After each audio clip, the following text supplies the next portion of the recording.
അന്നേ നമ്മൾ പറഞ്ഞു, നിങ്ങൾ ഉൽപ്പാദിപ്പിക്കുന്ന ഈ അന്തരീക്ഷത്തിന്റെ ഗുണഭോക്താവ് ഇനി മുതൽ നിങ്ങളായിരിക്കില്ല. ഇടതുപക്ഷത്തിന്റെ പരമ്പരാഗത വോട്ടാണ് ചാത്തന്നൂരിലും കഴക്കൂട്ടത്തും BJP-യിലേക്ക് ചോർന്നുപോയത്. എന്തുകൊണ്ട്? CPM ഉൽപ്പാദിപ്പിച്ച ഭൂരിപക്ഷ വർഗീയതയുടെ അന്തരീക്ഷം സ്വന്തം അണികളെ BJP-യിൽ എത്തിക്കും എന്ന് ഞങ്ങൾ പറഞ്ഞത് ഈ തെരഞ്ഞെടുപ്പിൽ പുലർന്നിരിക്കുന്നു. ഇത് അപകടകരമായ സന്ദേശമാണ്. മറ്റ് തെരഞ്ഞെടുപ്പിലെ മുൻ ജനങ്ങൾ നൽകിയ വിധിയിൽ പലതരം താക്കീതുകളുള്ളപ്പോൾ ഈ ഫലം അപകടകരമായ ഒരു സന്ദേശമാണ്. അത് കേരളം ഗൗരവത്തോടെ മനസ്സിലാക്കണം. ഇടതുപക്ഷ പ്രവർത്തകർ മനസ്സിലാക്കണം. അതുകൊണ്ടാണ് ഞങ്ങൾ ഇടതുപക്ഷത്തോട് അങ്ങേയറ്റത്തെ സ്നേഹത്തോടു കൂടി ഞങ്ങൾ പറയുന്നു, കേരളത്തിലെ ഇടതുപക്ഷം തകർന്നു പോകണം, പരാജയപ്പെട്ടു പോകണം, ബംഗാളിലും ത്രിപുരയിലെയും പോലെ സമ്പൂർണമായി നശിച്ചു പോകണം എന്ന ആഗ്രഹവും അഭിപ്രായമുള്ളവരുമല്ല ഞങ്ങൾ. കേരള നിയമസഭയുടെ തെരഞ്ഞെടുപ്പിന്റെ ഫലം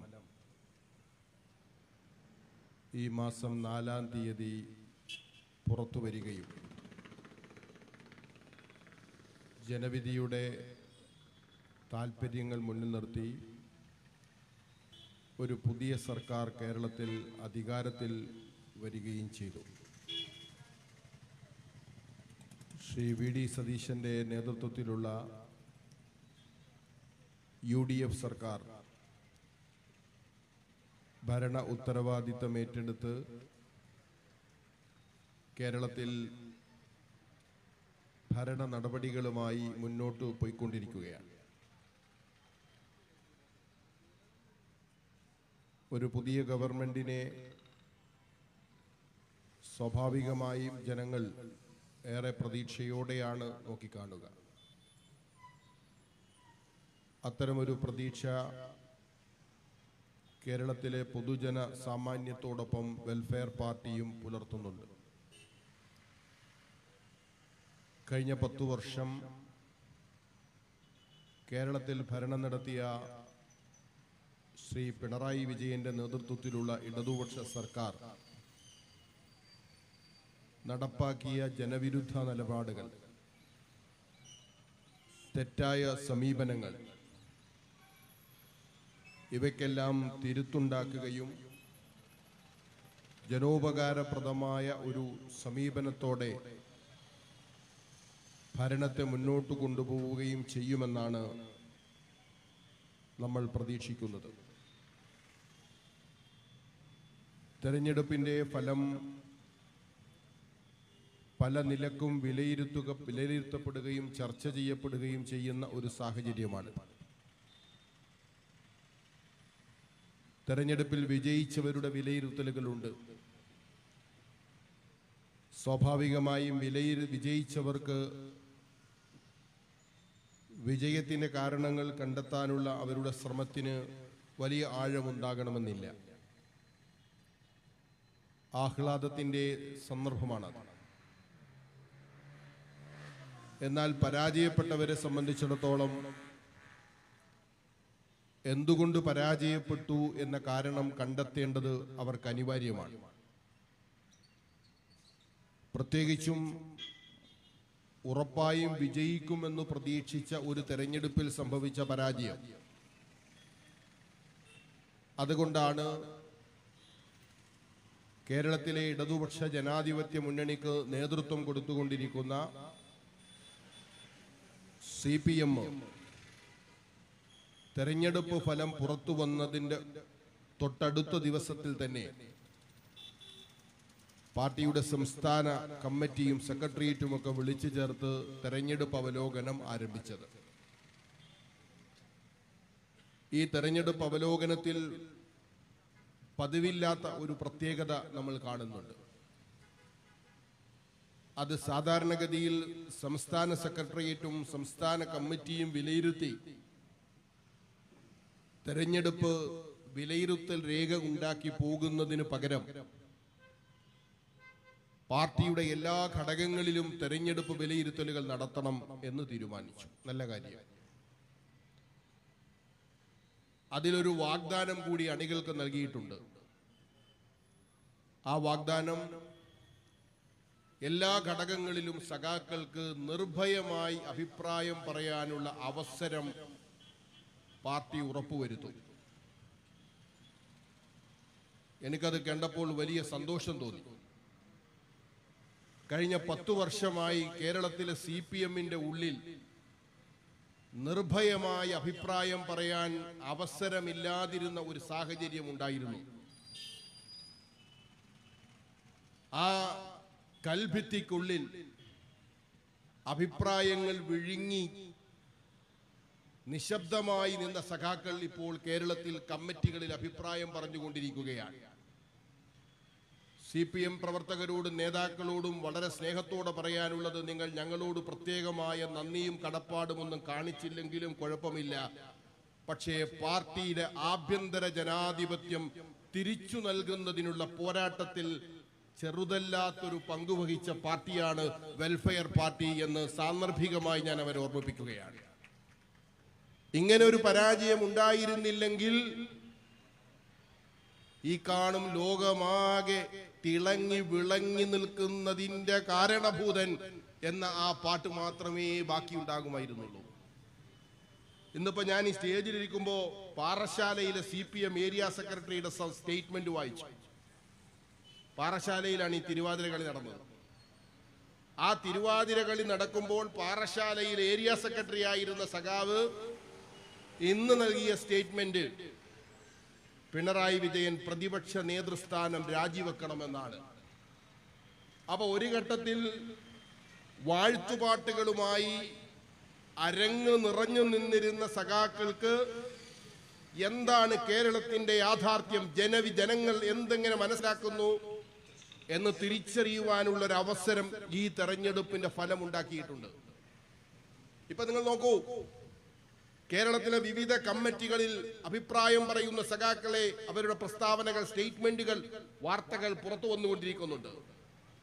മാധ്യമങ്ങളുടെ പ്രതിനിധികൾ ആ കമ്മിറ്റികളിൽ പങ്കെടുക്കുന്നത് കൊണ്ട് കിട്ടുന്ന വിവരമല്ല, മറിച്ച് ആ കമ്മിറ്റികളിൽ പങ്കെടുക്കുന്ന സഖാക്കൾ തന്നെ മാധ്യമങ്ങൾക്ക് നൽകുന്ന വിവരമാണ്. പുറത്തു വരട്ടെ, വസ്തുതകൾ പുറത്തു വരട്ടെ എന്നാഗ്രഹിച്ചുകൊണ്ട് അവർ നൽകുന്ന വിവരമാണ്. ആ വിലയിരുത്തലുകൾ നിങ്ങളൊന്ന് ശ്രദ്ധിച്ചു നോക്കൂ. എന്നിട്ട് കഴിഞ്ഞ 10 വർഷം കേരളത്തിൽ വെൽഫെയർ പാർട്ടി ഈ ഗവൺമെന്റിനെ കുറിച്ച് നടത്തിയ പരാമർശങ്ങളുമായി താരതമ്യം ചെയ്ത് നോക്കൂ. നിങ്ങൾക്ക് അത്ഭുതപ്പെടുത്തുന്ന ഒരു സമാനത കാണാൻ കഴിയും. ഒരു തെരഞ്ഞെടുപ്പ് തോൽവിയുടെ നടുമുറ്റത്ത് നിന്ന് കേരളത്തിലെ CPM-ന്റെ സാധാരണക്കാരായ പ്രവർത്തകർ കഴിഞ്ഞ 10 വർഷത്തെ ഭരണത്തെ വിലയിരുത്തിക്കൊണ്ട് ഇപ്പോൾ നടത്തുന്ന ഈ സ്റ്റേറ്റ്മെന്റ് തെരഞ്ഞെടുപ്പിന് 10 വർഷം മുമ്പ് മുതൽ കേരളത്തിലെ ജനങ്ങളോട് നിരന്തരം പറഞ്ഞുകൊണ്ടിരുന്ന ഒരു പാർട്ടിയാണ് വെൽഫെയർ പാർട്ടി എന്ന് പ്രിയമുള്ളവരെ നിങ്ങൾ മനസ്സിലാക്കണം. ഞങ്ങളുടെ വിലയിരുത്തലുകൾ ശരിവെക്കപ്പെട്ടുകൊണ്ടിരിക്കുകയാണ്. ഇതൊരു ജനാധിപത്യ ഭരണമല്ല, വ്യക്തി കേന്ദ്രീകൃതമായ പാർട്ടി ആധിപത്യമാണ് കേരളത്തിൽ 10 കൊല്ലം നടപ്പിലാക്കപ്പെട്ടത് എന്ന് പാർട്ടിയുടെ ജില്ലാ കമ്മിറ്റി അംഗങ്ങളാണ് പറയുന്നത്, പാർട്ടിയുടെ ഏരിയ സെക്രട്ടറിമാരാണ് പറയുന്നത്. ഇവിടെ നടന്നത് ഒരു വ്യക്തിയെ മാത്രം മുൻനിർത്തിക്കൊണ്ട് പാർട്ടി സംവിധാനത്തെ നിഷ്പ്രഭമാക്കിയ ഒരു ഭരണ സംവിധാനമാണെന്ന് അവർ വിളിച്ചു പറയുകയാണ്. എന്തെല്ലാം കാര്യങ്ങളാണ് അവർ പറയുന്നത്, എല്ലാം കൂടി ചേർത്ത് വെച്ചൊരു വലിയ ഡോക്യുമെന്റ് ആക്കിയാൽ കഴിഞ്ഞ 10 വർഷം ഈ ഭരണവുമായി ബന്ധപ്പെട്ട് ഞങ്ങൾ ചൂണ്ടിക്കാണിച്ച ഓരോ വിഷയങ്ങളെയും ഈ പ്രസ്താവനകൾ ശരിവെക്കുന്നതായി നിങ്ങൾക്ക് കാണാൻ കഴിയും. അതുകൊണ്ട് ഈ തെരഞ്ഞെടുപ്പ് വിധിയുടെ ഏറ്റവും പ്രധാനമായ സന്ദേശം എന്ന് പറയുന്നത്, കേരളത്തോട് ഈ തെരഞ്ഞെടുപ്പ് ഫലം പറയുന്ന ഏറ്റവും സുപ്രധാനമായ കാര്യം, കേരളത്തിലെ ഒരു രാഷ്ട്രീയ മുന്നണിയും ജനവിരുദ്ധമായ, ജനാധിപത്യ വിരുദ്ധമായ ഭരണ നടപടികൾ, സമീപനങ്ങൾ സ്വീകരിക്കാൻ പാടില്ല എന്നാണ്. കേരളത്തിൽ ഇപ്പോൾ ഭരണം ഏറ്റെടുത്തിട്ടുള്ള മുന്നണിയോടുകൂടിയുള്ള സന്ദേശമാണത്. ആര് ഭരിക്കുന്നു എന്നതല്ല, ആര് ഭരിച്ചാലും കേരളത്തിലെ ജനങ്ങളെ മറന്നുകൊണ്ട് വിസ്മരിച്ചുകൊണ്ട് ഭരിച്ചാൽ ആ ഭരിച്ചവരെ പിടിച്ചിറക്കാൻ, ജയിപ്പിച്ചവർക്ക് തന്നെ അവരെ പരാജയപ്പെടുത്തുവാനുള്ള അധികാരവുമുണ്ട് എന്ന് തെളിയിക്കപ്പെട്ട ഒരു തെരഞ്ഞെടുപ്പ് ഫലമാണ് മെയ് 4-ാം തീയതി പുറത്തു വന്നത്. അത്ഭുതകരമായ തെരഞ്ഞെടുപ്പ് ഫലമെന്ന് ഒരു പക്ഷേ ഇതിനെ വിലയിരുത്തുന്നുണ്ടാകും. പക്ഷേ ഈ തെരഞ്ഞെടുപ്പ് ഫലം ഒറ്റപ്പെട്ടതല്ല. ഈ തെരഞ്ഞെടുപ്പ് ഫലത്തിലേക്ക് കേരളം പതിയെയാണ് നടന്നെത്തിയത്. 2021 കോവിഡിന്റെ ഒരു പ്രത്യേക പശ്ചാത്തലമുള്ളത് കൊണ്ട് മാത്രമാണ് ഇടതുപക്ഷ ജനാധിപത്യ മുന്നണിക്ക് ഭരണ തുടർച്ച ലഭിച്ചത്. പക്ഷെ ആ ഭരണ തുടർച്ചയെ തെറ്റായിട്ടാണ് LDF മനസ്സിലാക്കിയത്. അത് ഞങ്ങളുടെ ഭരണ മികവിന്റെ നേട്ടമായി. ഒരു ഘട്ടത്തിൽ ഭരണകൂടം മാത്രം വിസിബിളായി ദൃശ്യമായി നിൽക്കുന്ന ഒരു ഘട്ടമായിരുന്നു കോവിഡ്. നമുക്കെല്ലാം അറിയാം, ആരും ആരുടെയും മുഖം കാണാതെ 1, 2, 3 മാസ്ക് ഒക്കെ വെച്ച് കെട്ടി ആളുകൾ ശാരീരിക അകലവും മാനസിക അകലവും ഒക്കെ പാലിച്ച് ജീവിച്ച ഒരു കാലമാണ്. അങ്ങനെ ഒരു കാലത്ത് നടന്ന ഒരു തെരഞ്ഞെടുപ്പിൽ ഭരണകൂടം മാത്രമായിരുന്നു ദൃശ്യമായി ഉണ്ടായിരുന്നത്. മുഖ്യമന്ത്രിക്ക് മാത്രമാണ് ജനങ്ങളോട് സംസാരിക്കാൻ അവസരമുണ്ടായിരുന്നത്. ഭരണത്തിന്റെ സംവിധാനങ്ങൾ മാത്രമാണ് ജനങ്ങൾക്കിടയിൽ പ്രവർത്തിച്ചിരുന്നത്. അങ്ങനെ ഒരു സാഹചര്യത്തിലാണ് ആ തെരഞ്ഞെടുപ്പ് നടന്നത്. ആ തെരഞ്ഞെടുപ്പിന് മുമ്പ് തന്നെ LDF സർക്കാർ വഴിതെറ്റി തുടങ്ങിയിരുന്നു. ജനാധിപത്യ വിരുദ്ധമായ നിലപാടുകൾ സ്വീകരിച്ചു തുടങ്ങിയിരുന്നു. കേരളത്തിലെ ആഭ്യന്തര വകുപ്പ് സംഘപരിവാർ വൽക്കരിക്കപ്പെട്ടിരുന്നു. കേരളത്തിലെ സാധാരണക്കാരായ ജനങ്ങൾക്ക് നേരെ പോലീസിന്റെ അട്രോസിറ്റി ആവർത്തിച്ച് നടന്നിരുന്നു. കേരളത്തിലെ 8ഓളം വരുന്ന ആളുകളെ പോലീസ് വെടിവെച്ചു കൊന്നു. ഒരുപാട് സംഭവങ്ങൾ 2021 മുമ്പും കേരളത്തിൽ നടന്നിട്ടുണ്ട്.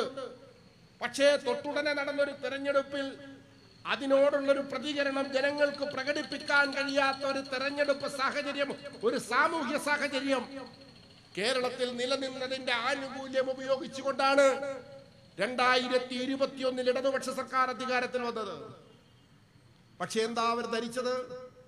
ഞങ്ങൾ 5 കൊല്ലം കേരളത്തിൽ നടത്തിയ ഭരണം അത് ഇവിടുത്തെ ജനങ്ങൾക്ക് വലിയ തോതിൽ ഇഷ്ടപ്പെട്ടിരിക്കുന്നു, അതുകൊണ്ട് ഈ രീതിയിൽ തന്നെ അങ്ങോട്ട് മുന്നോട്ട് പോയി കളയാം എന്നാണ് വിചാരിച്ചത്. തുടർന്ന് നേരത്തെ ഉണ്ടായിരുന്നതിനേക്കാൾ ധാർഷ്ട്യത്തോടെ കേരളത്തിലെ ജനങ്ങളോട് പെരുമാറാൻ തുടങ്ങി. അതൊരു സ്റ്റേറ്റ്മെന്റിൽ നിന്നോ മൈക്ക് ഓപ്പറേറ്റർമാരോടുള്ള ശകാരത്തിൽ നിന്നോ മൈക്ക് സ്റ്റാൻഡിനോടുള്ള പ്രതികരണത്തിൽ നിന്നോ ഒന്നും മാത്രം പരിമിതമല്ല. കേരളത്തിലെ ആകമാനമുള്ള ജനങ്ങളോടുള്ള ഒരു നിഷേധാത്മകമായ സമീപനമായിരുന്നു. ഇവിടുത്തെ ജനങ്ങൾ സ്വതന്ത്രമായി ശ്വസിക്കുന്ന ജനങ്ങളാണ്. അവരാരുടെയും അടിമകളല്ല, അവരാരെയും ഭയക്കുന്നവരല്ല.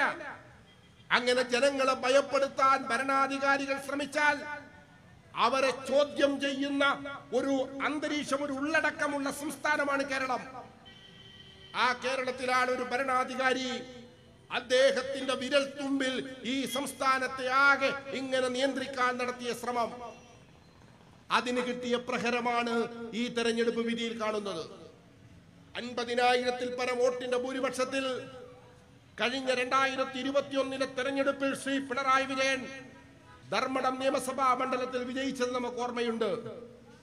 ഇത്തവണത്തെ തെരഞ്ഞെടുപ്പിലെ വോട്ടെണ്ണുമ്പോൾ, ആദ്യത്തെ 6 റൗണ്ടിന്റെ വോട്ടെണ്ണുമ്പോൾ പിണറായി വിജയൻ ഒരു കന്നി മത്സരക്കാരനായ, ഒരു ചെറുപ്പക്കാരനായ, അത്രയധികം പൊളിറ്റിക്കൽ പ്രൊഫൈലിൽ ഉയർന്ന റാങ്കിലില്ലാത്ത ഒരു സാധാരണക്കാരനായ എതിരാളിയുടെ പിറകിൽ 6 റൗണ്ടിൽ നിൽക്കേണ്ടി വന്നെങ്കിൽ അദ്ദേഹത്തിന് കേരളം നൽകിയ ശിക്ഷയുടെ കനം എത്ര വലുതാണ് എന്ന് നിങ്ങൾ മനസ്സിലാക്കണം.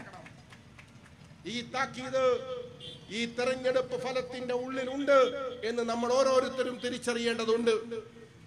എന്താണ് കേരളത്തിലെ ഇടതുപക്ഷം ചെയ്തത്? ഭരണ തുടർച്ച എന്ന് പറയുന്ന ഒരു അതിമോഹം കേരളത്തിലെ ഇടതുപക്ഷത്തെ കീഴ്പ്പെടുത്തി. അതുണ്ടാക്കിയ ഒരു മാനസികാവസ്ഥ ഭരണത്തിൽ നിന്നും മാറി നിൽക്കുന്നതിനെ കുറിച്ച് ചിന്തിക്കാൻ പോലും കഴിയാത്തൊരു സ്ഥിതിയിലേക്ക് അവരെ കൊണ്ടെത്തിച്ചു. ഭരണമില്ലാത്ത ഒരു സാഹചര്യത്തെ കുറിച്ച് ആലോചിക്കാനേ കഴിയുന്നില്ല. ആ മാനസികാവസ്ഥയിലേക്ക് അവരെത്തി. അങ്ങനെ വരുമ്പോ പിന്നെന്താ ചെയ്യേണ്ടത്? ഏത് വിധേനയും ഭരണം നിലനിർത്തുക. ഏത് വിധേനയും ഭരണം നിലനിർത്താൻ കണ്ടെത്തിയ മാർഗം ജനങ്ങളോട് രാഷ്ട്രീയം പറയുക, ഭരണ നേട്ടം വിശദീകരിക്കുക, കേരളത്തിലെ ജനങ്ങൾക്ക് വേണ്ടി ചെയ്തുകൊണ്ടിരിക്കുന്ന കാര്യങ്ങൾ അത് കൂടുതൽ മെച്ചപ്പെടുത്തുക, കൂടുതൽ ഗുണപ്രകരമായ കാര്യങ്ങൾ ചെയ്യുക.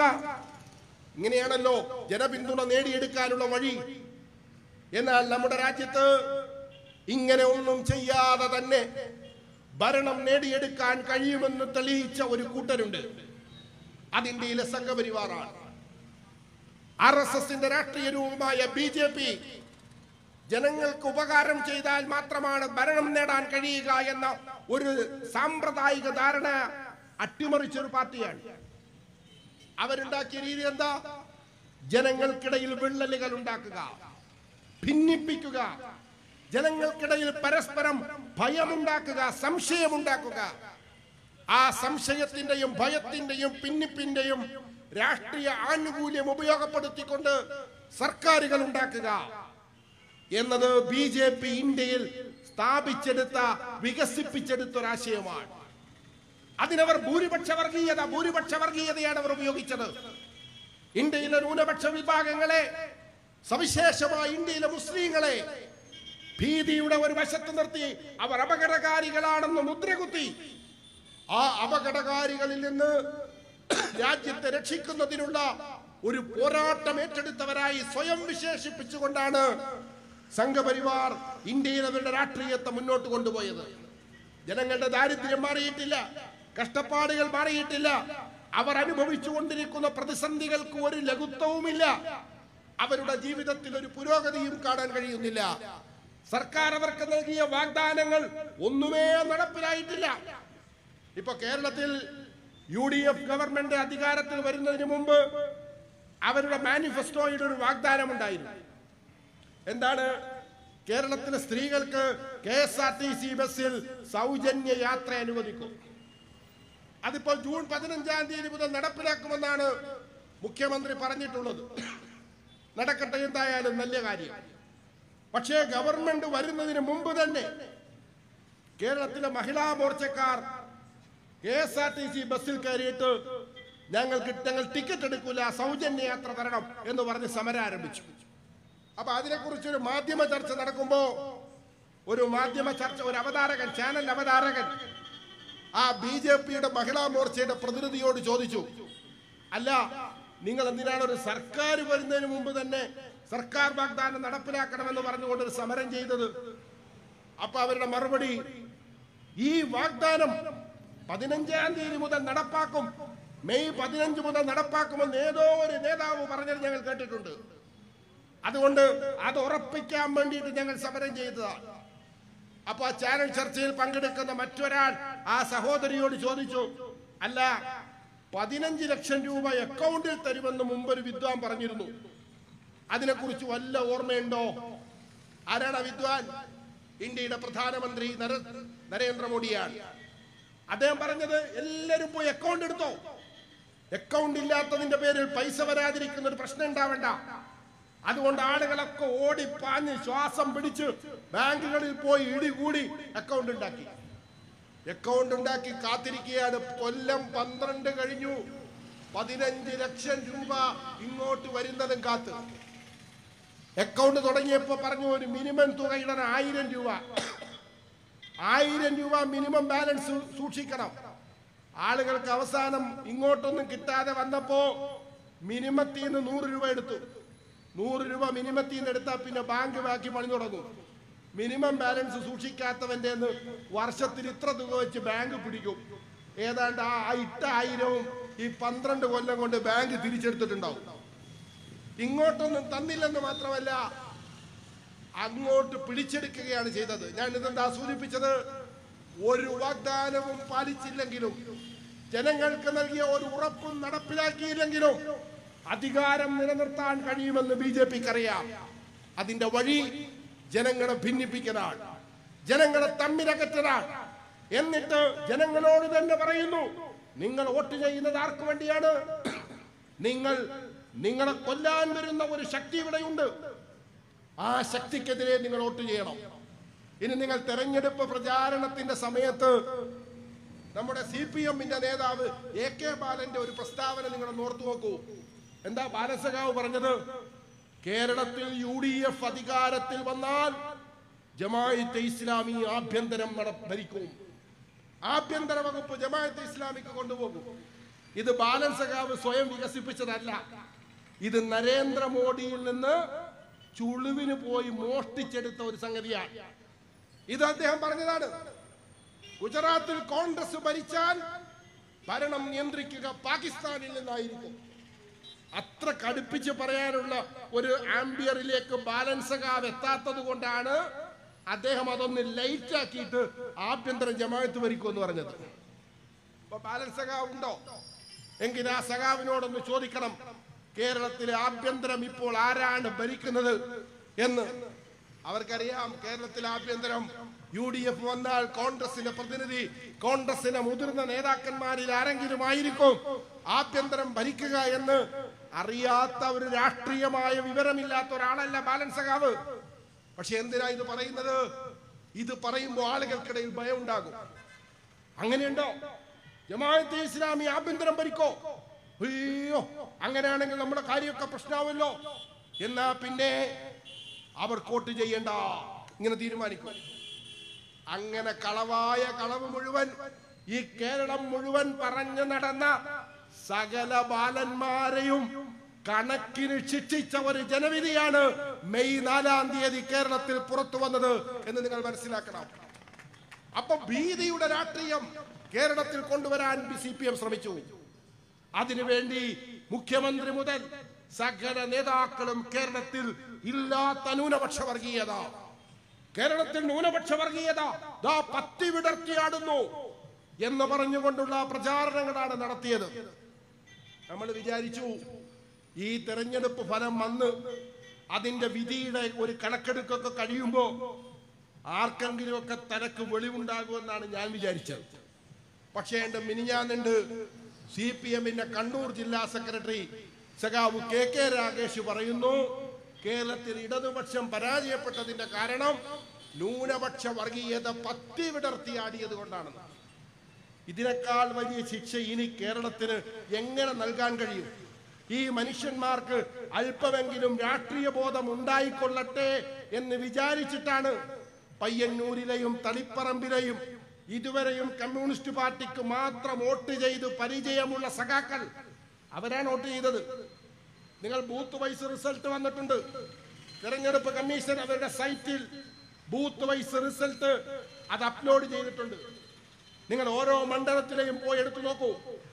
ഞാൻ എൻ്റെ നാട്ടിൽ എൻ്റെ ബൂത്തിൽ, സാധാരണഗതിയിൽ എൻ്റെ നാട്ടിലെ ബൂത്തിൽ വോട്ട് ചെയ്യുമ്പോൾ അതിന്റെ ബൂത്ത് വൈസ് റിസൾട്ട് വരുമ്പോ അവിടെ ഇടതുപക്ഷത്തിന് ഒരു 200 വോട്ടിന്റെ ഭൂരിപക്ഷം ഉണ്ടാവും. അത്രത്തോളം ഇടതുപക്ഷത്തിന് മേധാവിത്വമുള്ള ഒരു ബൂത്താണത്. ഞാൻ ഇത്തവണ ബൂത്ത് വൈസ് റിസൾട്ട് വന്നപ്പോ വളരെ കൗതുകത്തോടു കൂടി പോയി നോക്കി. ചടയമംഗലം നിയോജക മണ്ഡലത്തിലെ 58-ാം നമ്പർ ബൂത്തിൽ പോയി നോക്കുമ്പോൾ അവിടെ ഇത്തവണ UDFനാണ് ലീഡ്. അവിടെ UDFന് കാര്യമായ ഒരു പ്രവർത്തനവുമില്ല, കാര്യമായ ആൾ പ്രവർത്തിക്കാൻ ശക്തമായ ഒരു സംഘടനാ സംവിധാനവുമില്ല. ആരാണ് പിന്നെ വോട്ട് ചെയ്തത്?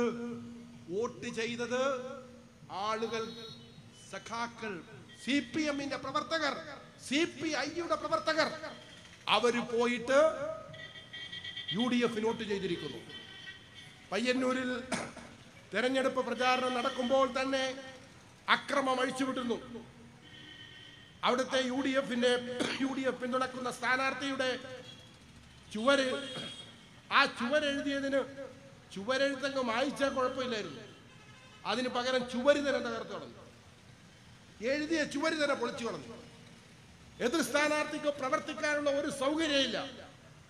അവരുടെ ക്യാമ്പയിനിൽ പങ്കാളികളായ ചില ചെറുപ്പക്കാർ സാമൂഹ്യ മാധ്യമങ്ങളിലൂടെ അവിടുത്തെ ഈ ആക്രമണത്തിന്റെ ഉള്ളടക്കങ്ങൾ വിശദീകരിച്ചുകൊണ്ടേയിരുന്നു.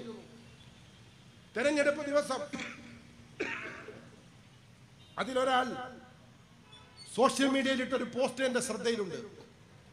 അവരിട്ട പോസ്റ്റ്, ഇപ്പോൾ പയ്യന്നൂരിൽ നടന്നുകൊണ്ടിരിക്കുന്നത് കള്ളവോട്ടാണ്, കള്ളവോട്ട് ചെയ്തുകൊണ്ടിരിക്കുകയാണ്. മരിച്ചുപോയവരും കാണാതായവരും നാട്ടിലില്ലാത്തവരുമായ സകലരുടെയും പേരിൽ വോട്ട് ചെയ്തുകൊണ്ടിരിക്കുകയാണ്. അപ്പോ ആളുകൾ വിചാരിച്ചു പയ്യന്നൂരിൽ എന്തായാലും LDF ജയിക്കും. കാരണം അത്രയധികം കള്ളവോട്ട് വ്യാപകമായി നടപ്പിലാക്കിക്കൊണ്ടിരിക്കുന്നു. പക്ഷെ അത്ഭുതം എന്താണെന്നറിയോ? ഈ കള്ള വോട്ട് ചെയ്ത ആളുകളും UDF തന്നെ വോട്ട് ചെയ്തത്. സാധാരണ പാർട്ടി കള്ള വോട്ടിന് ആളെ ഏൽപ്പിച്ചാൽ ആ വോട്ടിന്റെ ബലത്തിലാണ് ചിലപ്പോൾ ജയിക്കുക എന്ന് പറയാം. പക്ഷേ കേരളത്തിലെ പല ബൂത്തുകളിലും കള്ളവോട്ട് ചെയ്ത ആളുകളും UDF തന്നെയാണ് വോട്ട് ചെയ്തത്. അതുകൊണ്ടാണ് ഇത്രയും ഭൂരിപക്ഷം വന്നേ. എന്ന് പറഞ്ഞാൽ വേറൊരാളുടെ വോട്ട് കൂടി ഏറ്റെടുത്തു പോയിട്ട് അതുകൂടി UDF ചെയ്ത് അതിശക്തമായ പ്രതികാരമാണ് കേരളത്തിലെ സഖാക്കൾ ഈ തെരഞ്ഞെടുപ്പിൽ വീട്ടിയത്. ഇത് തിരിച്ചറിയാനുള്ള ബോധം ഈ പാർട്ടിയിൽ ഏതെങ്കിലും നേതാക്കൾക്ക് ഇനിയെങ്കിലും ഉണ്ടായെങ്കിൽ നന്നായിരുന്നു. പക്ഷെ അതുണ്ടാകാനുള്ള സാധ്യത കാണുന്നില്ല. അതാണ് KK രാഗേഷിന്റെ പ്രസ്താവനയിൽ കാണുന്നത്. ആ പ്രസ്താവനയ്ക്ക് പിന്തുണ നൽകിക്കൊണ്ട് ശ്രീ പിണറായി വിജയൻ അതിനെ ന്യായീകരിച്ചുകൊണ്ട് വലിയ തോതിലുള്ള വ്യാഖ്യാനങ്ങൾ അദ്ദേഹം നൽകി കഴിഞ്ഞു. എന്ന് പറഞ്ഞാൽ കേരളത്തിലെ ജനങ്ങൾ തിരുത്തിയ ഒരു കാര്യത്തിൽ തന്നെ ആ തെറ്റേറ്റു പറഞ്ഞ് മതനിരപേക്ഷ രാഷ്ട്രീയത്തിന്റെ വഴിയിലൂടെ സഞ്ചരിക്കാൻ കേരളത്തിലെ CPM തയ്യാറാകുന്നില്ല എന്നാണ് അതിൽ നമുക്ക് മനസ്സിലാക്കാൻ കഴിയുന്നത്. എന്തായാലും നമുക്ക് സന്തോഷിക്കാവുന്ന ഒരു വകയുണ്ട് ഈ തെരഞ്ഞെടുപ്പ് ഫലത്തിൽ.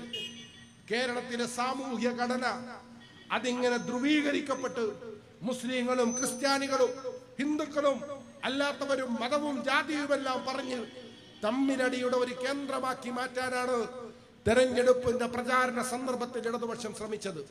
പക്ഷേ അത് കേരളത്തിലെ ജനങ്ങൾ അംഗീകരിച്ചിട്ടില്ല. അങ്ങ് കാസർഗോഡ് മുതൽ CPM-ന്റെ കോട്ടകൾ മുഴുവൻ ജനങ്ങൾ ഇതിനെതിരെ പ്രതിഷേധിച്ചു. ഞങ്ങൾ ഇതിന്റെ കൂടെയില്ല, ഈ വിധ്വംസക രാഷ്ട്രീയത്തിന് ഞങ്ങളുടെ പിന്തുണയില്ല എന്ന് കേരളത്തിലെ ജനങ്ങൾ അസന്നിഗ്ധമായി വിളിച്ചു പറഞ്ഞ ഒരു തെരഞ്ഞെടുപ്പ് ഫലമാണ് പുറത്തു വന്നത്. കേരളത്തിന്റെ മതനിരപേക്ഷ ഉള്ളടക്കം ഈ തെരഞ്ഞെടുപ്പിൽ ജനങ്ങൾ തെളിയിച്ചിരിക്കുകയാണ്. ഞങ്ങൾ നിങ്ങൾ പറയുന്നത് പോലെയുള്ള നിറങ്ങളിലല്ല ഞങ്ങൾ വോട്ട് ചെയ്യുന്നത്. അത് ഈ തെരഞ്ഞെടുപ്പിൽ ഇടതുപക്ഷം മുന്നോട്ട് വെച്ച അപകടകരമായ ഒരു തെരഞ്ഞെടുപ്പ് പ്രൊജക്ടിനെ പരാജയപ്പെടുത്തണമെന്ന വെൽഫെയർ പാർട്ടിയുടെ തെരഞ്ഞെടുപ്പ് സന്ദേശത്തിനുള്ള പിന്തുണയായിട്ടാണ് ഞങ്ങൾ ഈ തെരഞ്ഞെടുപ്പ് ഫലത്തെ നോക്കിക്കാണുന്നത്. നിങ്ങൾക്കറിയാം, ഈ തെരഞ്ഞെടുപ്പിൽ വെൽഫെയർ പാർട്ടി കേരളത്തിൽ മത്സരിച്ചിട്ടില്ല. എന്തുകൊണ്ട് മത്സരിച്ചില്ല എന്ന് ആ സന്ദർഭത്തിൽ തന്നെ ഞങ്ങൾ വിശദീകരിച്ചിരുന്നു. ആ തീരുമാനമെടുക്കാനുള്ള കാരണം, തെരഞ്ഞെടുപ്പിന്റെ മണ്ഡലത്തിൽ ഒന്ന് മാറി നിൽക്കാൻ തീരുമാനിക്കുന്നതിന്റെ കാരണം, കേരളത്തിൽ ഒരധികാര തുടർച്ച എന്നത് CPM-ന്റെ മാത്രം ലക്ഷ്യമായിരുന്നില്ല. CPM-നെ അധികാരത്തിലേക്ക് കൊണ്ടുവരിക, വീണ്ടും ഒരു ഇടതുപക്ഷ ഭരണം കൊണ്ടുവരിക എന്നത് സംഘപരിവാറിന്റെ കൂടി ആഗ്രഹമായിരുന്നു. കേരളത്തിൽ സംഘപരിവാറിന്റെ നേതാക്കന്മാർ, നിരവധി നേതാക്കന്മാർ, അവർ ഇത് വിളിച്ചു പറഞ്ഞുകൊണ്ടേയിരുന്നു. കേരളത്തിൽ ഒരു വട്ടം കൂടി ഇടതുപക്ഷത്തെ കൊണ്ടുവരിക, ആ ഇടതുപക്ഷ സർക്കാർ ഒരു തവണ കൂടി വരുമ്പോൾ കേരളത്തിലെ പ്രതിപക്ഷം ദുർബലമാകും. ഭരണ തുടർച്ചയിലൂടെ ഇടതുപക്ഷവും ഭരണനഷ്ടത്തിലൂടെ പ്രതിപക്ഷവും ഇല്ലാതാകുന്ന ഒരു കേരളത്തിൽ സംഘപരിവാറിന്റെ രാഷ്ട്രീയ പദ്ധതിക്ക് വേഗത ലഭിക്കും എന്ന ഒരു ഗൂഢമായ ശ്രമമാണ് കേരളത്തിലെ സംഘപരിവാർ, ഇന്ത്യയിലെ സംഘപരിവാർ കേരളത്തിലെ തെരഞ്ഞെടുപ്പ് മുൻനിർത്തി രൂപപ്പെടുത്തിയെടുത്തൊരാശയം. ആ ആശയത്തിന്റെ ഗുണഭോക്താവാകാനാണ് CPM ഉടുപ്പ് മാറ്റി തയ്യാറെടുത്തു നിന്നത്. സംഘപരിവാർ ഉണ്ടാക്കിയിരിക്കുന്ന ഈ നെറേറ്റീവ്, ഈ തെരഞ്ഞെടുപ്പ് ആശയം, അത് കേരളത്തിൽ വിജയിക്കും. അതിനനുകൂലമായി ജനങ്ങൾ വോട്ട് ചെയ്യും. ഭൂരിപക്ഷ വർഗീയതയുടെ കേന്ദ്രീകരണം ഉണ്ടാകും. അതിന്റെ ഗുണഭോക്താവായി ഒരിക്കൽ കൂടി പിണറായി വിജയന് മുഖ്യമന്ത്രിയാകാൻ പറ്റും എന്ന് വിചാരിച്ചുകൊണ്ടാണ് ഈ തെരഞ്ഞെടുപ്പിനെ സമീപിച്ചത്. ആ അപകടത്തെ തിരിച്ചറിഞ്ഞത് കൊണ്ടാണ്, അങ്ങനെ ഒരു അപകടം കേരളത്തിൽ സംഭവിക്കാൻ പാടില്ല എന്ന് മനസ്സിലാക്കിയത് കൊണ്ടാണ് ഞങ്ങൾ കേരളത്തോട് പറഞ്ഞത്, സംഘപരിവാറിന്റെ ദീർഘരാഷ്ട്രീയ പദ്ധതിയുടെ താൽക്കാലിക ഗുണഭോക്താവാകാൻ CPM നടത്തുന്ന ശ്രമത്തെ ജനങ്ങളെ നിങ്ങൾ പരാജയപ്പെടുത്തി കേരളത്തിന്റെ ജനാധിപത്യത്തെ വീണ്ടെടുക്കണം എന്നാണ് ഞങ്ങൾ നൽകിയ ആഹ്വാനം. ആ ആഹ്വാനത്തിനുള്ള പിന്തുണയാണ് മെയ് 4-ാം തീയതിയത്തെ റിസൾട്ട്. അതുകൊണ്ട് ഞങ്ങൾക്ക് അതീവ സന്തോഷമുണ്ട്, അങ്ങേയറ്റത്തെ ആഹ്ലാദമുണ്ട്. ജനങ്ങൾക്ക് രാഷ്ട്രീയം, ശരിയായ രാഷ്ട്രീയം കേരളത്തിലെ ജനങ്ങൾ മനസ്സിലാക്കിയിരിക്കുന്നു. ഞങ്ങൾ ഇങ്ങനെ ഒരു ഗൂഢപദ്ധതി വിജയിപ്പിച്ചെടുക്കുവാനുള്ള ഒരു സാഹചര്യവും ഞങ്ങൾ അനുവദിക്കുകയില്ല എന്നാണ് കേരളത്തിലെ ജനങ്ങൾ തുറന്നു പറഞ്ഞത്. പ്രിയമുള്ളവരെ, ഒരു ഭരണകൂടത്തിന്റെ ഭാഗത്തു നിന്നുണ്ടാകാൻ പാടില്ലാത്ത ജനാധിപത്യ വിരുദ്ധത കഴിഞ്ഞ 10 വർഷം ഇടതുപക്ഷം കേരളത്തിൽ നടപ്പാക്കി. ജനങ്ങൾ പറഞ്ഞാൽ ഭരണകൂടം കേൾക്കില്ല, മുഖ്യമന്ത്രിയെ കാണാൻ കഴിയില്ല, മുഖ്യമന്ത്രിയോട് സംസാരിക്കാൻ കഴിയില്ല. മുഖ്യമന്ത്രിയോട് ഇനി ഒരാൾ ചോദിച്ചാൽ വീട്ടിൽ പോയി ചോദിക്കൂ എന്നാണ് മറുപടി. ഇത് ഈ കേരളത്തിന് പറ്റിയതാണോ? കേരളത്തിന്റെ നവോത്ഥാന പാരമ്പര്യത്തിന് ഇണങ്ങുന്നതാണോ? ഈ നാട് സംവാദത്തിൻ്റെതാണോ? ഈ നാട് ചോദിക്കലിന്റെയും പറയലിന്റേതുമാണ്. ജനങ്ങൾക്കൊപ്പം നിന്ന് ജനങ്ങളോടൊപ്പം ഇഴകിച്ചേർന്നു പ്രവർത്തിക്കുന്ന ഭരണാധികാരികളെയാണ് ഈ നാട് ആഗ്രഹിക്കുന്നത്. അവിടെയാണ് ഒരാൾ വീട്ടിൽ പോയി ചോദിച്ചാൽ മതി എന്ന് പറയുന്നത്. അങ്ങനെ ചോദിച്ച ഭരണാധികാരിയോട് കേരളത്തിലെ ജനങ്ങൾ പറഞ്ഞു, ഞങ്ങൾ നൽകുന്ന നികുതി പണം ഉപയോഗിച്ച് ഞങ്ങളോട് വീട്ടിൽ പോയി ചോദിക്കാൻ ഇനി മേലാൽ നിങ്ങൾ പറയാൻ പാടില്ല എന്ന് കേരളത്തിലെ ജനങ്ങൾ തീരുമാനിച്ചു. അതുകൊണ്ടാണ് പാറശാലയിലെ ഏരിയ സെക്രട്ടറി പറഞ്ഞത്, അദ്ദേഹം ആ രാഷ്ട്രീയ സന്ദേശം ഉൾക്കൊണ്ടുകൊണ്ടാണ് പറഞ്ഞത്, കേരളത്തിലെ ജനങ്ങൾ വീട്ടിൽ പോയി ഇരിക്കാൻ പറഞ്ഞ ഒരാളെ വീണ്ടും സർക്കാർ ചെലവിൽ കെട്ടിയെഴുന്നേൽപ്പിക്കരുത് എന്നത് ആ സഖാവിന്റെ രാഷ്ട്രീയ ബോധമാണ്. അത് പക്ഷേ പാർട്ടിയുടെ ഉന്നത നേതാക്കൾക്കില്ലാതെ പോയി എന്നതാണ് സങ്കടം. പ്രിയമുള്ളവരെ, ജനാധിപത്യ വിരുദ്ധതയെ ജനങ്ങൾ പാഠം പഠിപ്പിച്ചൊരു ജനവിധിയാണ്. കേരളത്തിലെ ജനങ്ങളുടെ പ്രശ്നങ്ങൾ ഉന്നയിക്കുന്ന സമര നേതാക്കൾ കേരളത്തിലെമ്പാടും നിങ്ങൾക്ക് കാണാൻ കഴിയും. അവരാണ് ഈ നാടിനെ സംരക്ഷിച്ചു നിർത്തുന്നത്. അവരുടെ പിറകിൽ വലിയ ആൾക്കൂട്ടമൊന്നും ഉണ്ടാകില്ല, അവർക്ക് വിട്ടും മാധ്യമ പടയുണ്ടാകില്ല, വലിയ സന്നാഹങ്ങളുടെ പിൻബലമുണ്ടാകില്ല. പക്ഷേ ഓരോ പ്രദേശത്തും ജനങ്ങളുടെ ജീവൻ പ്രശ്നങ്ങൾ അത് കണ്ടറിഞ്ഞ്, അത് വികസിപ്പിച്ച്, അത് സമരമാക്കി ഭരണകൂടങ്ങളുടെ മുന്നിലെത്തിക്കുന്ന ഈ ജനകീയ സമര പ്രവർത്തകർ ഈ നാടിന് നൽകുന്ന മഹത്തായ സംഭാവനയുണ്ട്. ആ സംഭാവന ഇഷ്ടപ്പെടാത്ത ആളുകളുണ്ട്. നമ്മുടെ സുപ്രീം കോടതിയുടെ ജഡ്ജി അങ്ങനെ ജനങ്ങളുടെ പ്രശ്നങ്ങൾ ഉന്നയിക്കുന്നവരെ പാറ്റയോടാണ് ഉപമിച്ചത്. ഈ നാട്ടിൽ കുറെ ആളുകൾ പണിയും കൂലിയൊന്നുമില്ലാതെ നടക്കുന്നുണ്ട്. അവര് കേസ് കൊണ്ടുവരും, അവര് സമരം ചെയ്യും, അവര് വികസനത്തെ ചോദ്യം ചെയ്യും. അത്തരം പാറ്റകളുടെ പരാന്നഭോജികളായ പാറ്റകൾ എന്ന് കേരളത്തിന്റെയിലെ ജനങ്ങളെ ഒരു പരമോന്നത കോടതിയുടെ ജഡ്ജി വിളിച്ച നാടാണിത്. അതിനെതിരായ ചെറുപ്പക്കാരുടെ രോഷമാണ് കോക്രോച്ച് ജനതാ പാർട്ടി എന്ന പേരിൽ വെർച്വൽ വേൾഡിൽ ഇപ്പോൾ ഒരു രാഷ്ട്രീയ ഒരു സാമൂഹിക സംഘാടനം നടന്നുകൊണ്ടിരിക്കുന്നുണ്ട്. അത് ഈ നാട്ടിലെ ചെറുപ്പക്കാരുടെ പ്രതിഷേധമാണ്. അതേ, ഞങ്ങൾ പാറ്റകളാണ് എന്ന് ജനങ്ങൾ ഏറ്റുപറയുകയാണ്.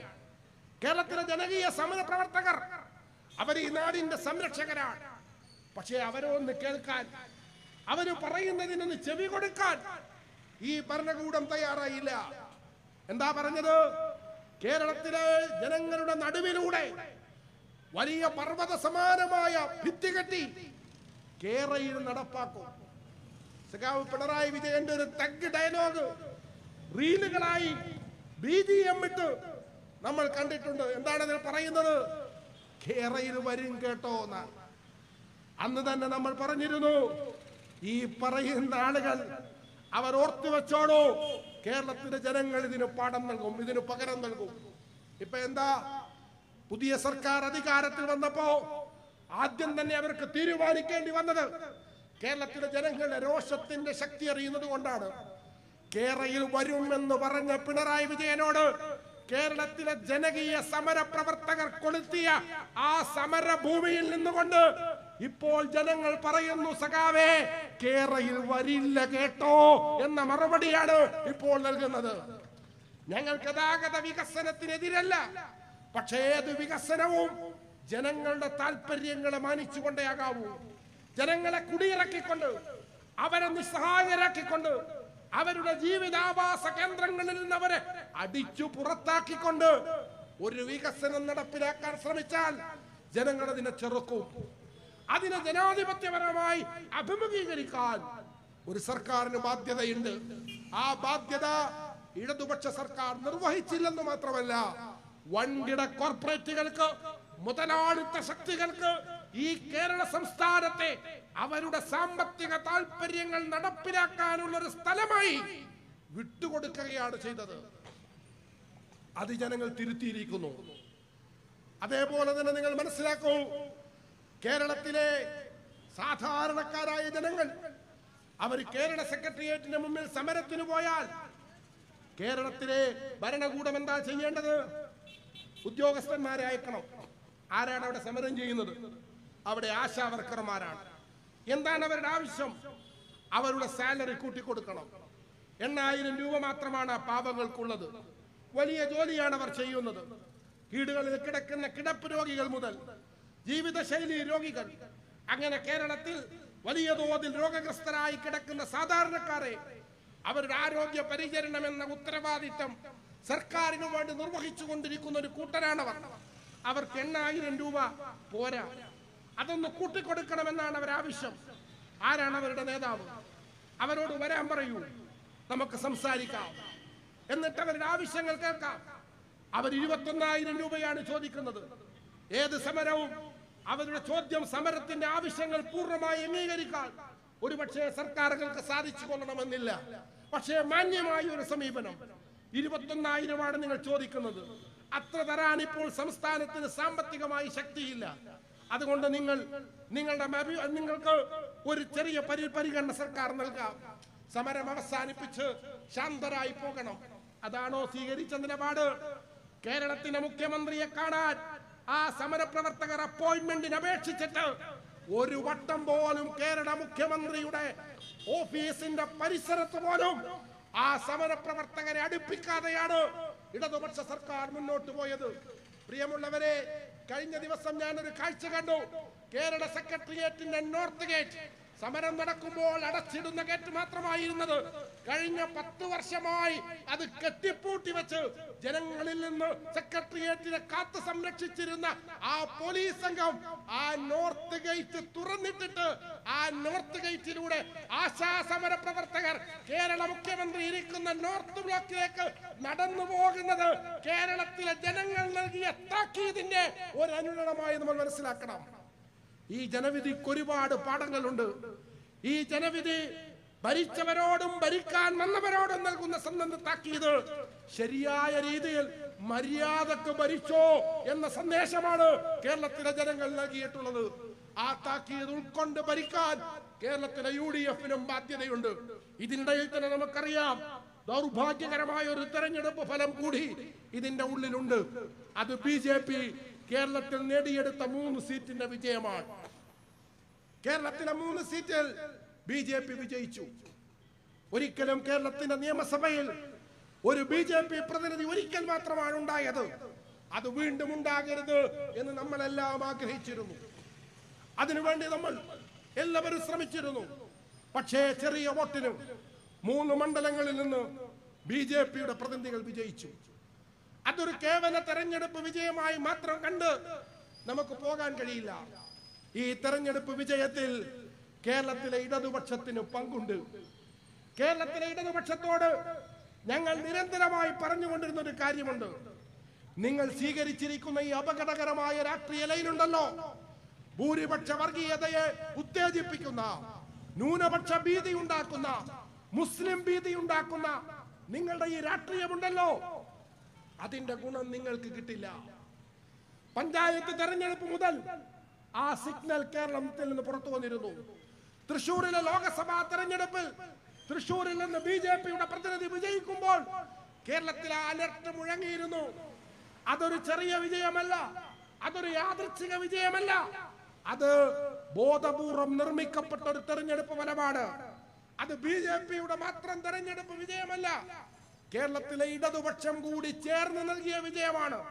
ഞാൻ സംസാരിക്കുന്നത് തൃശ്ശൂരിൽ നിന്നാണ്. ഈ തൃശ്ശൂരിൽ ഇവിടെയാണല്ലോ പൂരം നടക്കുന്നത്. ഈ തൃശ്ശൂരുകാരുടെ വൈകാരികതയായ പൂരത്തിൽ അസ്വസ്ഥതജനകമായ അന്തരീക്ഷം ഉണ്ടാക്കി, അപകടകരമായ ഒരു അന്തരീക്ഷം നിർമ്മിച്ച് ഈ പ്രദേശത്തെ ജനങ്ങളുടെ മനോഭാവത്തെ ശിഥിലീകരിക്കാൻ ശ്രമിച്ചതാരാണ്? ഒരു പോലീസ് ഉദ്യോഗസ്ഥന് അതിൽ പങ്കുണ്ട്. ഒന്നിലധികം പോലീസ് ഉദ്യോഗസ്ഥർക്ക് പങ്കുണ്ട്. RSS-ന്റെ ജനറൽ സെക്രട്ടറി ദത്താത്രേയ ഹൊസബല്ല എന്ന് പറയുന്ന RSSന്റെ ജനറൽ സെക്രട്ടറി ഈ തൃശ്ശൂരിലെ ഒരു BJP കാരന്റെ വീട്ടിൽ താമസിക്കുമ്പോ അവിടെ പോയി അദ്ദേഹത്തെ കണ്ടത് ADGP MR അജിത് കുമാറാണ്. ആ MR അജിത് കുമാറാണ് ആലപ്പുഴയിൽ പിണറായി വിജയന്റെ നവകേരള യാത്രയിൽ കരിങ്കൊടി കാണിച്ച ചെറുപ്പക്കാരെ ആക്രമിച്ച പോലീസ് ഉദ്യോഗസ്ഥന്മാരെ പ്രതിസ്ഥാനത്ത് നിർത്തിയ ആ കുറ്റപത്രത്തിൽ അതിന്റെ രേഖകളിൽ കൃത്രിമത്വം വരുത്തിയതും നിങ്ങൾ മനസ്സിലാക്കൂ. ഒരു ഭാഗത്ത് CPM-ന് വേണ്ടി രേഖ തിരുത്തുന്നു, മറുഭാഗത്ത് RSSന്റെ ജനറൽ സെക്രട്ടറിയെ കാണുന്നു. ഈ RSS CPM ബ്രിഡ്ജ് അതിന്റെ ഇടനിലക്കാരനായിരുന്നു MR അജിത് കുമാർ എന്ന് കേരളത്തിലെ ജനങ്ങളോട് നമ്മൾ വിളിച്ചു പറഞ്ഞിട്ടുണ്ട്. എത്രയോ നാളുകളായി. ആ അപകടകരമായ രാഷ്ട്രീയത്തിന്റെ ഉൽപ്പന്നമാണ് സുരേഷ് ഗോപി എന്ന് പറയുന്ന MP. അയാൾ സിനിമയിലെ ഗോഷ്ടി കാണിച്ചിട്ടോ കഥാപാത്രങ്ങളെ അവതരിപ്പിച്ചിട്ടോ തൃശ്ശൂരുകാർ വോട്ട് ചെയ്തതാണ് എന്ന് നിങ്ങൾ മനസ്സിലാക്കരുത്. വോട്ടിനുണ്ടായ ഷിഫ്റ്റും നിങ്ങൾ മനസ്സിലാക്കണം.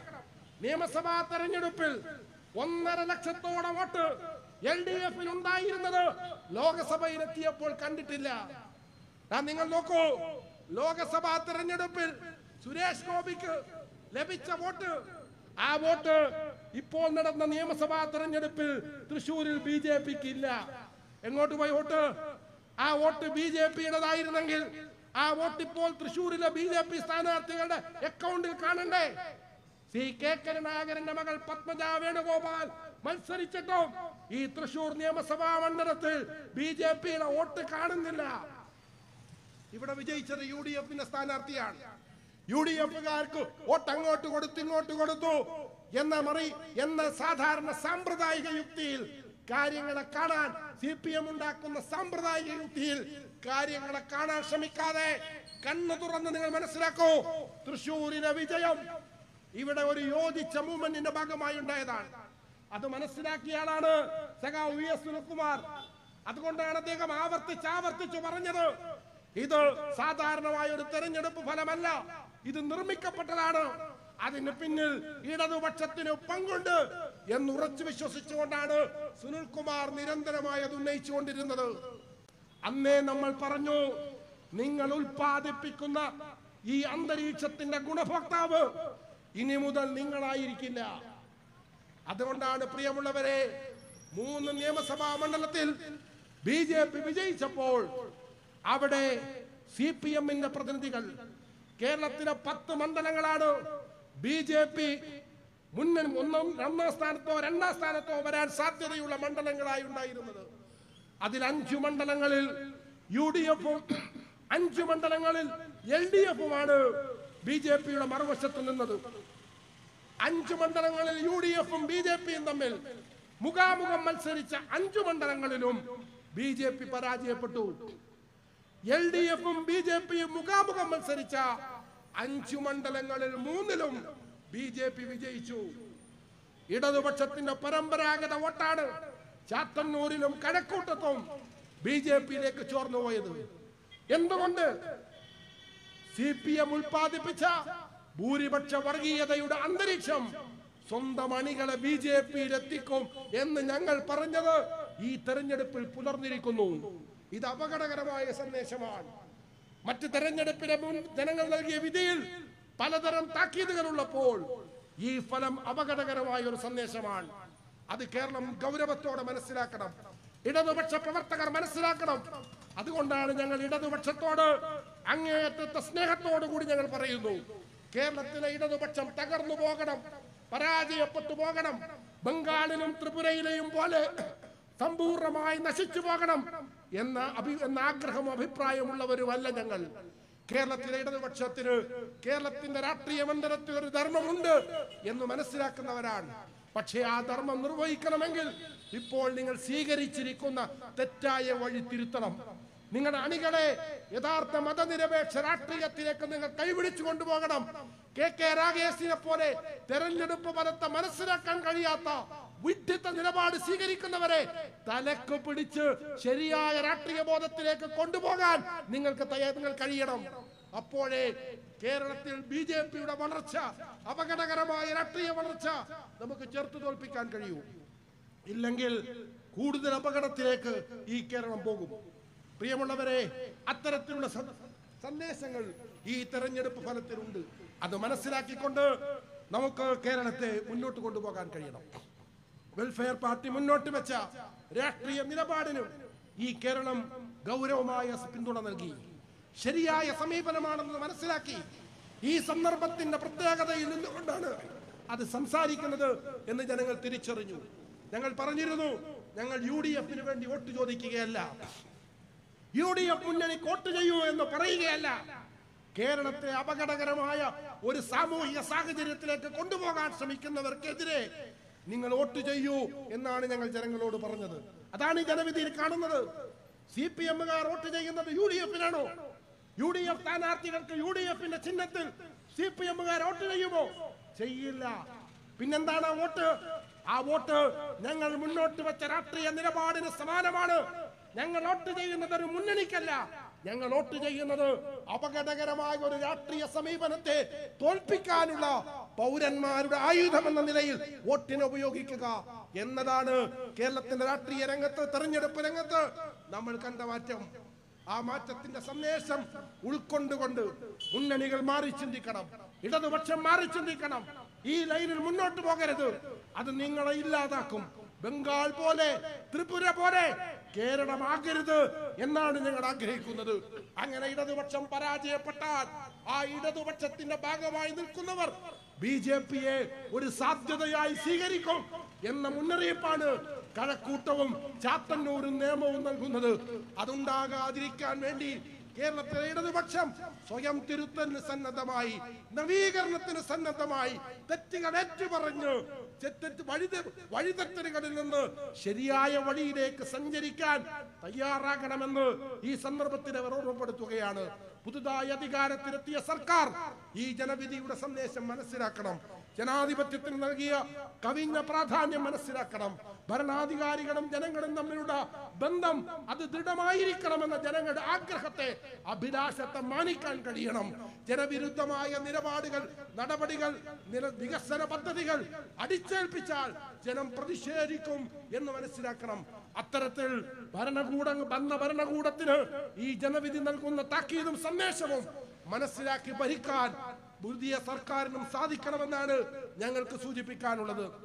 പ്രിയമുള്ളവരെ, കഴിഞ്ഞ 1.5 പതിറ്റാണ്ട് കാലമായി കേരളത്തിലെ ജനങ്ങളോടൊപ്പം, നീതിയോടൊപ്പം ഉറച്ചു നിന്നുകൊണ്ട് പോരാടുന്ന ഒരു പ്രസ്ഥാനമാണ് വെൽഫെയർ പാർട്ടി. അത് അവിരാമം, വിശ്രമരഹിതമായി എല്ലാ കാലത്തും പ്രവർത്തിച്ചിട്ടുണ്ട്. തീർച്ചയായും ആ നിറഞ്ഞ സാന്നിധ്യം ഇനിയും കേരളത്തിലുണ്ടാകും, കേരളത്തിലെ തെരുവുകളിലുണ്ടാകും. നീതി നിഷേധിക്കപ്പെടുന്ന മനുഷ്യർ അവരെവിടെയായിരുന്നാലും അവരുടെ പക്ഷത്ത് ഞങ്ങൾ ഉണ്ടാകും എന്നത് ഈ പാർട്ടി നൽകിയ ഉറപ്പാണ്. ഈ പാർട്ടി ജനങ്ങൾക്ക് നൽകിയ വാക്കാണ്. ആ വാക്ക്, ജനങ്ങളോടുള്ള ആ പ്രതിജ്ഞ അത് പുലർത്തിക്കൊണ്ട് തന്നെ വരും ദിവസങ്ങളിലും വെൽഫെയർ പാർട്ടി കർമ്മനിരതമായി കേരളത്തിന്റെ സാമൂഹ്യ രാഷ്ട്രീയ മണ്ഡലത്തിൽ ഉറച്ച കാൽവെപ്പോടുകൂടി ഉണ്ടാകും എന്നൊരിക്കൽ കൂടി സ്നേഹത്തിലെ കേരളത്തിലെ ജനങ്ങളെ അറിയിക്കുവാൻ ഞങ്ങൾക്ക് ആഗ്രഹമുണ്ട്, സന്തോഷമുണ്ട്. പ്രിയമുള്ളവരെ, ഒരു പുതിയ കേരളം, നവോത്ഥാനത്തിന്റെ മൂല്യങ്ങൾ ഉൾക്കൊള്ളുന്ന സാഹോദര്യത്തിന്റെ ഒരു കേരളം, വെറുപ്പിന്റെതല്ല, വിദ്വേഷത്തിന്റെതല്ല, അപരഭീതിയുടേതല്ല, ചേർന്ന് നിൽക്കലിന്റെ, സ്നേഹത്തിന്റെ, സാഹോദര്യത്തിന്റെ, അപരപ്രിയത്തിന്റെ ഒരു പുതിയ കേരളം ശ്രീനാരായണ ഗുരുവും അയ്യങ്കാളിയും വക്കം മൗലവിയും അതുപോലെയുള്ള നവോത്ഥാന നായകന്മാർ അവർ ഈ നാടിന് സമ്മാനിച്ച സ്നേഹസമ്പൂർണമായ ഒരു സാഹോദര്യ രാഷ്ട്രീയമുണ്ട്. ആ രാഷ്ട്രീയത്തെയാണ് വെൽഫെയർ പാർട്ടി കെട്ടിപ്പടുക്കാൻ ശ്രമിക്കുന്നത്. അതിനു മുന്നിൽ വന്ന ഒരു തെരഞ്ഞെടുപ്പിനെ കേവല തെരഞ്ഞെടുപ്പായി കാണാതെ നാടിന്റെ ഭാഗതയെ നിർണയിക്കുന്ന ചരിത്ര മുഹൂർത്തമായി മനസ്സിലാക്കിക്കൊണ്ടാണ് ഞങ്ങൾ ഈ തെരഞ്ഞെടുപ്പ് നയം സ്വീകരിച്ചത് എന്നുകൂടി നിങ്ങളെ അറിയിച്ചുകൊണ്ട് ഞാൻ എന്റെ വാക്കുകൾ അവസാനിപ്പിക്കുന്നു. ഒരു പുതിയ കേരള നിർമ്മിതിക്ക് വേണ്ടി വെൽഫെയർ പാർട്ടി നിങ്ങൾക്ക് മുന്നിലുണ്ടാകും എന്നൊരിക്കൽ കൂടി ആവർത്തിച്ചുകൊണ്ട് ഞാൻ അവസാനിപ്പിക്കുന്നു. അഭിവാദ്യങ്ങൾ. നന്ദി, നമസ്കാരം.